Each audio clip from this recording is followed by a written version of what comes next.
Hola, soy la doctora Carolina Sosa y voy a hablar sobre la distribución potencial de enfermedad rickettsial de las montañas rocosas basadas en punto de incidencia humana en México. Antes de empezar a lo que es la distribución potencial, tenemos que hablar un poco de qué es esta enfermedad. Bueno, esta enfermedad es causada por la bacteria Rickettsia rickettsii, que es una bacteria que se identificó por primera vez en México y desde los años 40 es endémica en nuestro país y es de notificación obligatoria. De hecho, esta bacteria es causante de brotes epidemiológicos ya desde el 2009 hasta hoy han sido constantes y la importancia de esta es sus manifestaciones clínicas, pero sobre todo que la letalidad cuando no se da un tratamiento oportuno es de hasta un 30%. Y bueno, esta enfermedad es de curso agudo y otra cosa muy importante, que es una enfermedad transmitida por garrapata. En ese caso, la garrapata Rhipicephalus sanguineus, que es la garrapata café del perro. Entonces, esta garrapata ya está reportada en México, la tenemos de manera común en el país y bueno, esto dificulta las cosas porque la incidencia de esta enfermedad está estrechamente relacionada con la presencia tanto del vector o de su hospedero. Y de esta tenemos dos tipos de ciclos. Tenemos el ciclo silvestre y doméstico. El silvestre estamos hablando de ratones de campo y algunos otros roedores, pero en el doméstico estamos hablando de perros de casa, perros en los que no hay un suficiente cuidado. En Estados Unidos la mayoría de los casos están reportados entre los meses de abril a septiembre porque tienen las estaciones climáticas muy presentes, pero en México la estación de verano se prolonga todo el año. Y bueno, aquí podemos ver cómo en alguna o en otro tipo de ciclo eh, están presentes tanto el perro, el ratón o en el caso de algunas otras enfermedades transmitidas por garrapata, el venado cola blanca. En las manifestaciones clínicas reportadas son fiebre, mialgia, cefaleas, náuseas, pero algo muy importante, trombocitopenia y transaminasas elevadas. En este caso, nosotros podemos ver petequias o sufusiones, pero cuando estamos hablando de las complicaciones de esta enfermedad, podemos ver que existe amputación o una letalidad que va desde el 5 cuando hay un tratamiento a un 30%. Esta es una enfermedad de curso agudo en la que se puede ver comprometido tanto el riñón como el hígado, puede haber shock séptico o coagulopatías, pero además de esto, como es de curso agudo, a los 3 o 4 días post presentar las manifestaciones clínicas, ya podemos tener la letalidad. Entonces, en México, esta es la distribución de estacionalidad que hemos visto desde primavera hasta invierno de algunas enfermedades.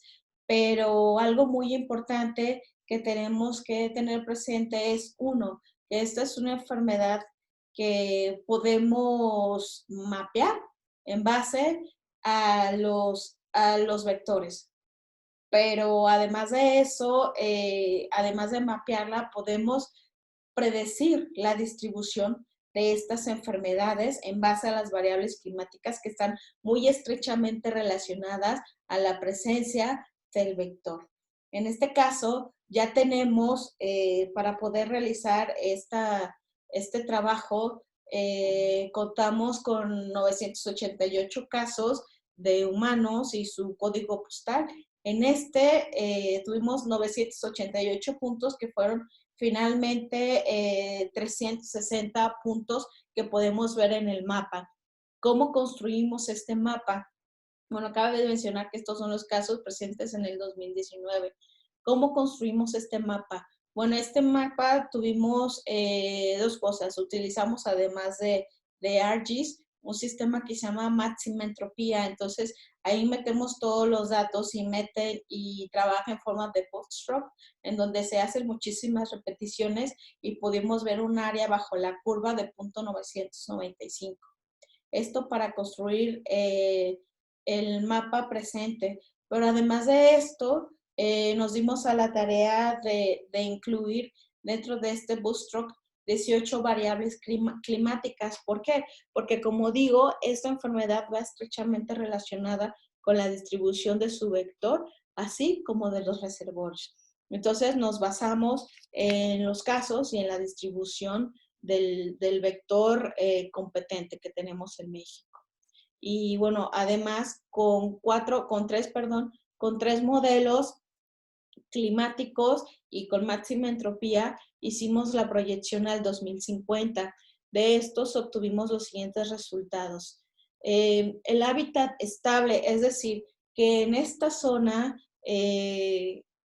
pudiéramos encontrar casos a rickettsiosis en todas las zonas verdes, son zonas estables para poder adquirir. Pero ojo, no solamente necesitamos la zona, sino también la presencia de la bacteria. Y en este caso, los puntitos negros que ven son los puntos en donde hubo los casos de pacientes o de humanos positivos a esto. Ahora, cuando los metimos al bootstrap, hicimos máxima entropía, podemos ver en rojo la zona que es más probable que se presente en los casos y el azul es la zona menos probable. Entonces, aquí ya estamos viendo dos cosas distintas. Una cosa es que sea el hábitat necesario para poderla tener, pero otra es la presencia ya del vector, en este caso la garrapata ricicéfalos sanguíneos. Y ojo, esto concuerda muchísimo con los brotes que tenemos en las costas del Pacífico, en las costas del Golfo y sobre todo en el norte del país, que justo el año pasado el 80% de los casos reportados fue en la zona de Sinaloa, Coahuila, Sonora y Baja California Norte, además de algunos casos que tuvimos en Yucatán, en Tabasco y en la parte de Guerrero. Entonces, esta es la distribución presente, es la distribución que tenemos en este momento de rickettsiosis o de los pacientes con rickettsiosis. Pero cuando metimos estos casos a la máxima entropía proyectadas al futuro, aquí tenemos los tres diferentes modelos para el 2050, en el que nos dice cada uno cómo se va comportando diferente, en el que, bueno, cuando hacemos ya nuestro conteo de la distribución presente en este momento y cómo vamos a tener la distribución de estas enfermedades, de esta enfermedad en 30 años, nos damos cuenta que existe un incremento de al menos el 80% de las zonas en donde vamos a encontrar esta enfermedad. Entonces, nos está diciendo algo muy importante, que el factor cambio climático no está afectando a la enfermedad en sí, sino está afectando a ese vector que hace que su distribución potencial se incremente. Y al incrementar la distribución potencial y México ser ese gran cultivo para que tanto el vector como el hospedero prevalezcan, se unan y entonces sí puedan causar esta enfermedad a los pacientes, a los humanos. Entonces, este modelo de distribución potencial, la verdad es que nos predice que existe, porque lo sabemos, tenemos los casos, pero además predice que está en esta enfermedad aquí y que se va a distribuir, como lo estábamos viendo, en las zonas del Pacífico y del Golfo, o en alguna parte del Caribe, que estos modelos en el 2050 van a incrementar al menos un 18% más en los próximos años, al menos para el 2050.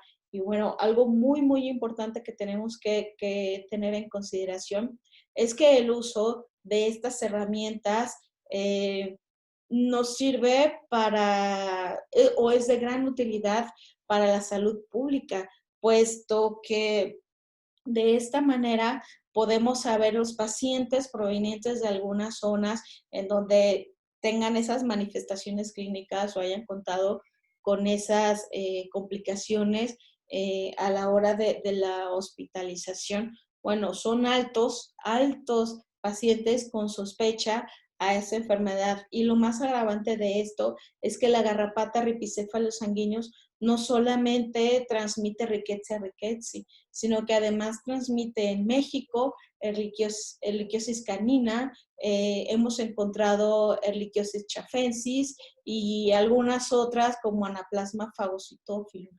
Entonces, el panorama cada vez es más complicado y más agravante para tanto el médico humano como para el médico veterinario, puesto que estas son enfermedades zoonóticas en las que tanto los podemos encontrar en humanos como en animales.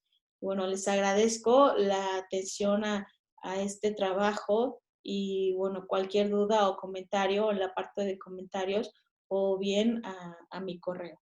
Muchísimas gracias.